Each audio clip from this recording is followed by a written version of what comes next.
하나님 말씀 베드로후서 오늘 2장 10절부터 22절 마지막 절까지 보도록 하겠습니다.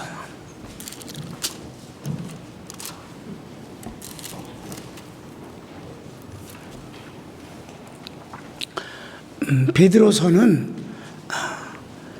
이런 말씀을 드리면 사실 안 되는데, 베드로 전후서가 난해 구절이 많은 편이에요.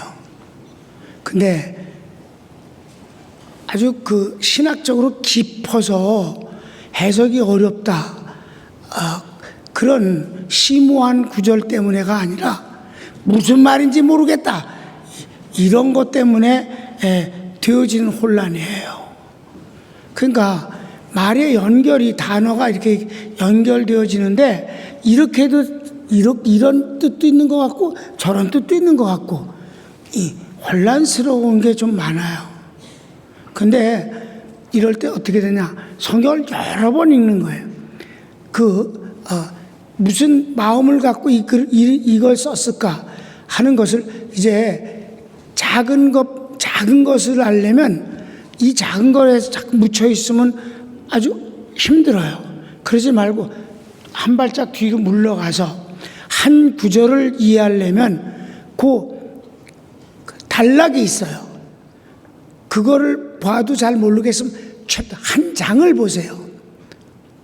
한 장을 잘 몰란다 그러면 그 성경 권의 총론 공부하잖아요. 어디서 무슨 목적으로 이 성경을 썼는데 특징이 뭐냐며, 주요 내용이 어떤 것인가 라는 것을 알고 들어가면 한 절 또는 한 단어 속에 있는 것에 대해서 크게 벗어나지 않은 해석이 되는 거예요. 그래서 그런 면에서 베드로서는 그래요. 근데 베드로서는 이렇게 제목을 잡고 이렇게 쭉 하기가 어려워요. 왜냐면 이 말도 하고 저 말도 하고 그런데, 오늘은 그래도 2장은 거짓 선지자, 즉 이단자 지도자들, 거짓 선생들이 어떤 일을 하는가 하는 걸 오늘 보는데, 앞부분 1절부터 9절까지는 언제든지 복음이 있는 곳에는 가짜가 있었다. 주님이 성령이 역사하는 데는 언제나 마귀도 역사한다. 처음부터 그랬다. 첫 번째 인간마저도 마귀의 유혹을, 하나님의 말씀을 버리고 마귀를 쫓지 않았는가? 아담과 하와가 선악과를 먹은 것이 뭐예요? 하나님을 버린 것이에요. 하나님같이 되려고 하는 발칙한 욕심을 부린 거예요. 그러니까 언제나 그런 건 있었다. 그러나 역사를 통해서 보면 그들은 망하는 것이고 그들에게 속한 자들도 망한다. 그래서 구약에 심판이 몇 군데 나오잖아요. 소돔 고모라성, 노아의 홍수 등등을 이렇게 쭉 말씀을 했단 말이에요. 언제나 있다. 근데 현장에선 그들이 아주 강해 보인다. 그러나 결국은 망한다. 이 말씀이 이제 1절부터 9절까지 나왔는데, 오늘 10절부터 마지막 절까지는 그들의 범죄 행위의 현장을 좀 더 깊이 내면적으로 그들이 어떤 마음을 갖고 이따위 짓을 하는가를 살펴보는 거예요. 그리고 역시 망한다 하는 것을 이제 기록하고 있어요. 그러니까 기분이 좋은 복음은 아니에요. 그런데도 우리가 알아야 되는 거죠. 교회에는 언제나 도둑놈이 들어오게 돼 있어요. 귀신이 역사합니다. 그래서 교회가 하나님의 나라이지만 천국은 아니에요. 자, 제목을 읽을까? 이단의 거짓 선생들의 범죄 내용을 봅시다. 1번, 육체의 정욕, 돈, 권세, 타락한 성 등 대로 행하며 주님과 종들을 멸시하는 이단자들을 심판하실 것을 압니다. 그들은 담대하고 고집을 부리고 두려움이 없고 주님의 일을 회방합니다. 아주 길어요. 그 10절 한 절인데 그렇게 그랬습니다. 설명한 대로예요. 저희들은 하나님을 영광을 위해서나 하나님이 우리에게 명령하신 것을 순종함으로 하나님의 뜻을 위해서 사는 게 아니라 자기들의 욕심을 채우기 위해서 하나님을 이용하는 자들이에요. 이단자들은 다 그래요. 그러니까 여기서 정욕이란 말은 그냥 한 부분이 아니라 그들이 욕심을 내는 모든 것들을 다 말하는 거예요. 물론 돈이 첫째예요. 그 다음에 세상의 권세도 누리고 싶어 하고, 또 언제나 이단들은 타락한 성의 문제가 항상 뒤따르게 되어 있습니다. 그러면서 주님의 종들을 아주 업수 여기고 쉽게 본다 이 말이에요. 근데 그들이 특징이 뭐냐면 담대해요. 여러분,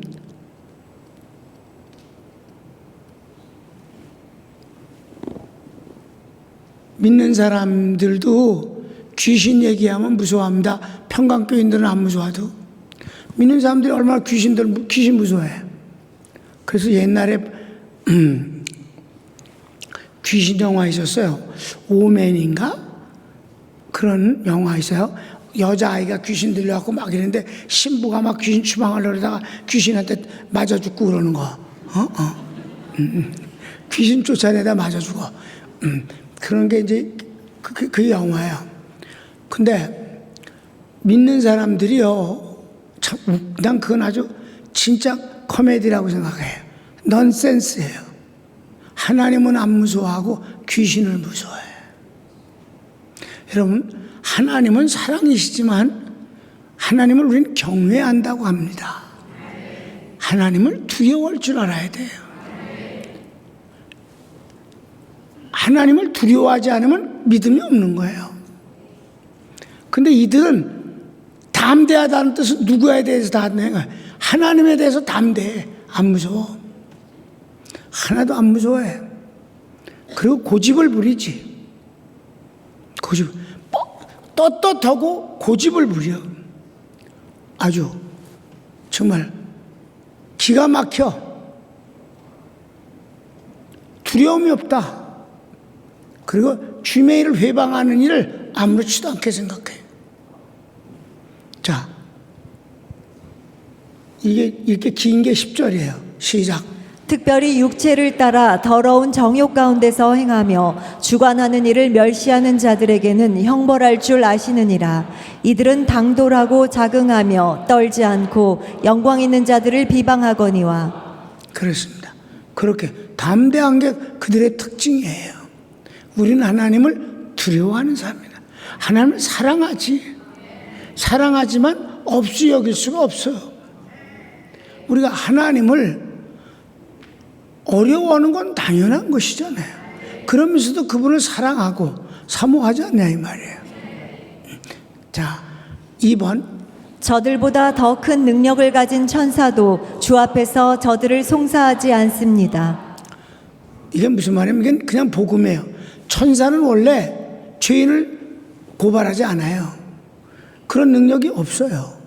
아니, 옛날엔 사탄이 성도들을 고발했지만 고발이 안 통해서 이젠 고발을 못 하잖아. 그래 안 그래요? 어떻든 천사는 성도를 고발 안 해요. 그런데 이것들은 막 마음대로 한단 말이에요. 그게 이제 천사들도 안 하는데 그러면서 이제 한단 말이에요. 자, 11절 읽고.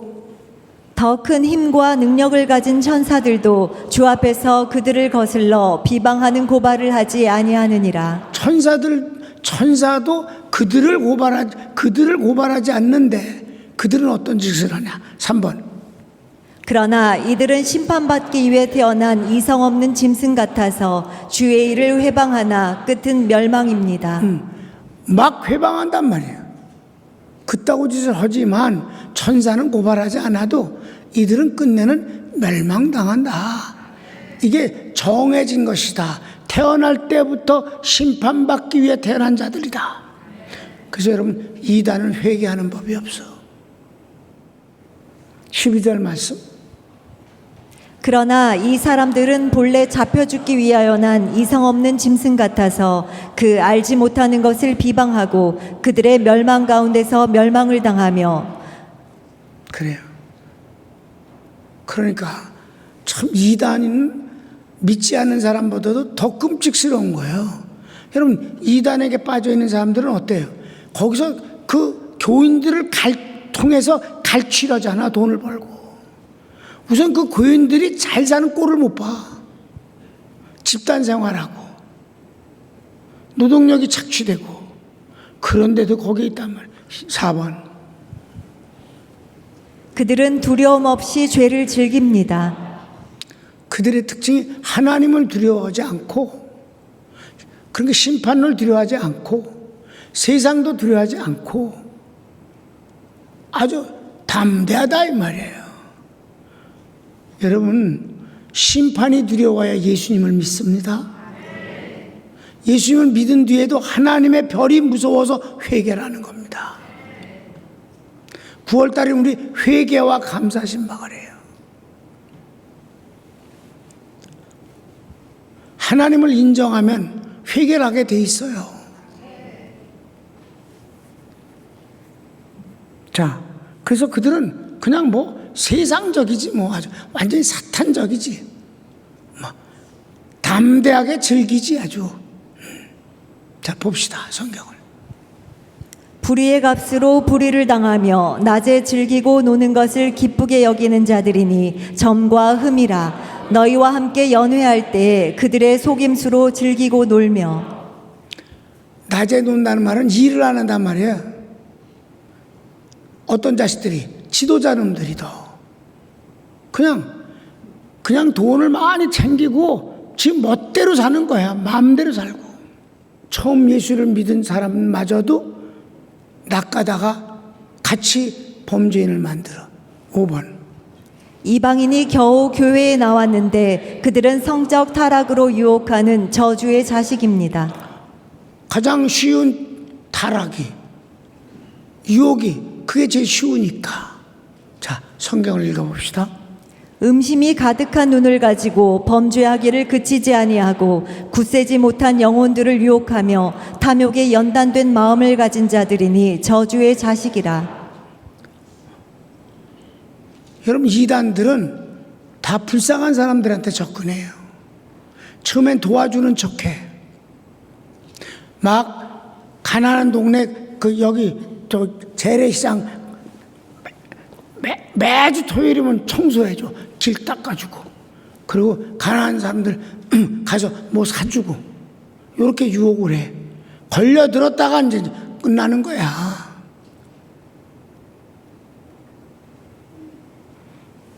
약한 사람들을 언제나 접근해서 넘어뜨려요.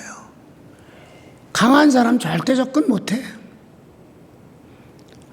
먹이가 될 만한 사람만을.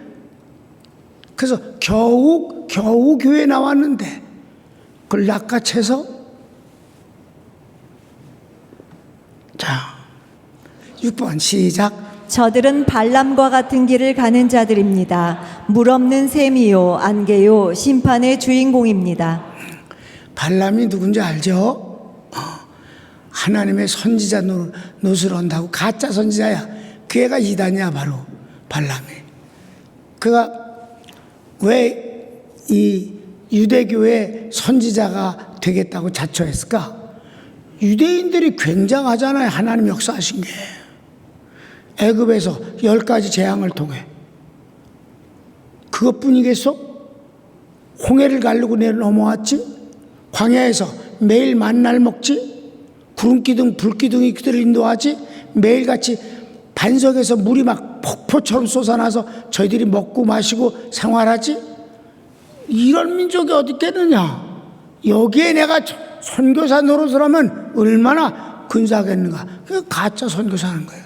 유대인들 속에 들어온 건 아니에요. 따로 있으면서 자기는 하나님의 선교사라고, 선지자라고 그렇게 말한다.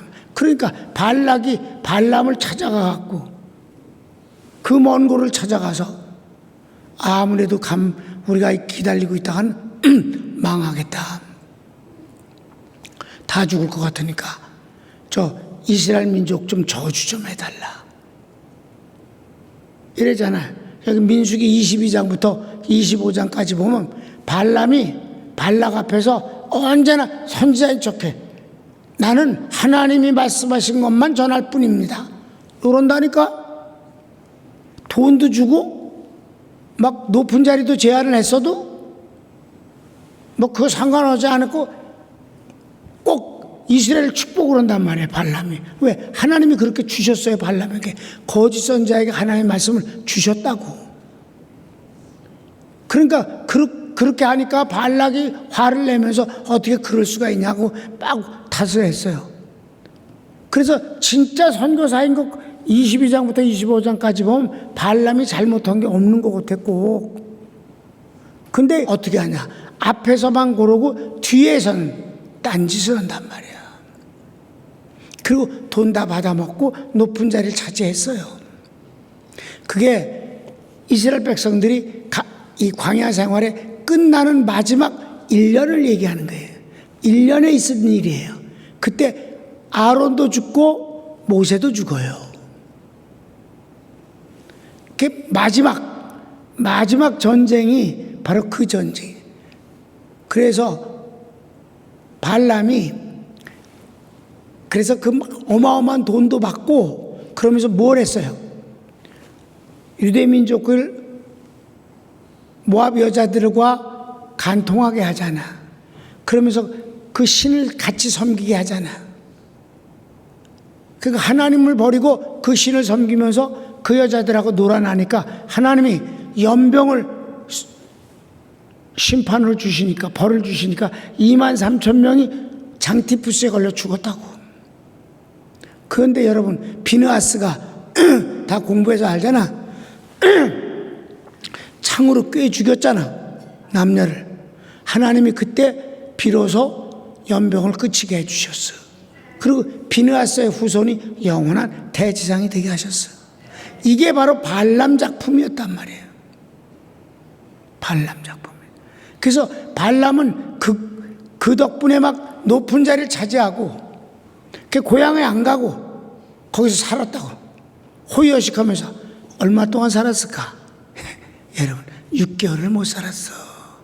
그리고 비참하게 칼에 죽었습니다. 그러니까 이단자들이 현재 낮에도 놀고 밤에도 놀고 하나님을 능멸하고 무서워 안 하고 범죄하고 그래도 끝이 이렇게 길질 않아. 다 심판을 받는 거지. 그래도 사탄은 언제나 그 종을 주님이 오시는 날까지 계속 만들어내서 쓴다 이 말이에요. 그렇게 역사해. 사탄은 그렇게 써. 그러니까 발람이 안 그런 척하면서 그러니까 이단자라니까. 발람 같아 발람. 자, 발람 얘기를 성경을 봅시다. 그들이 바른 길을 떠나 미혹되어 부올의 아들 발람의 길을 따르는도다.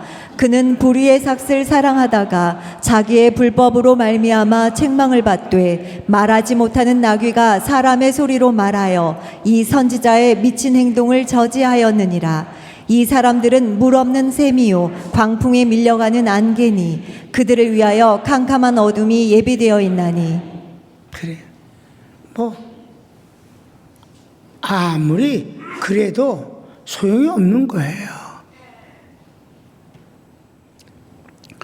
그러니까 발람이 아주 대단하게 호강을 하고 돈도 받고 수많은 여인을 선물로 받아서 그랬어도 몇 달 못 살고 죽었다 이 말이에요. 그 발락과 함께 죽었어요. 하나님을 대적하는 자가 성공하면 하나님은 뭐가 돼? 7번째, 방종을 자유라 거짓으로 유혹하여도 죄의 종일 뿐입니다. 여기서 이들은 이 죄를 방종과 자유를 구분할 줄 몰라요. 여러분, 자유는 진리에서 나타나는 것이고 진리는 반드시 의무가 있게 돼 있어요. 오른편에 있어야만 되는 것이고 진리는 그 진리를 믿는 자를 붙잡아주는 힘이 있는 거예요. 진리에서 자유로워졌다면 방종이 되는 거예요. 우린 진리의 종이 되어야 합니다. 하나님의 종이 되어야 되는 거예요. 성령의 종이 됩니다. 마귀의 종이 되는 게 아니라 마귀는 이기는 자가 되는 거죠. 진리에서 자유해야 됐다? 죄에서 자유가 돼야지. 진리에서 자유가 되면 죄를 범하게 되지. 그러니까 내가 뭐라고 그래 항상. 센 놈이 이긴다고 그러잖아. 우리는 주님의 종이 되어야 되지. 그들이 방종을 즐기지만 사실은 죄의 종이기 때문에 그러는 거예요. 죄의 종은 망하는 거지. 우리는 말씀의 종이고 주님의 종이고 주님 뜻의 종일 뿐이에요. 자, 성경을 읽읍시다. 그들이 허탄한 자랑의 말을 도하며 그릇되게 행하는 사람들에게서 겨우 피한 자들을 음란으로서 육체의 정욕 중에서 유혹하는도다.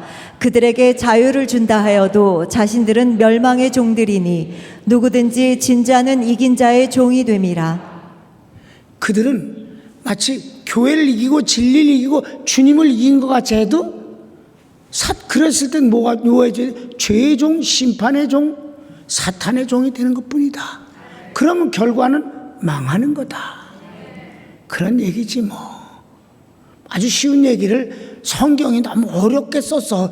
베드로 선생님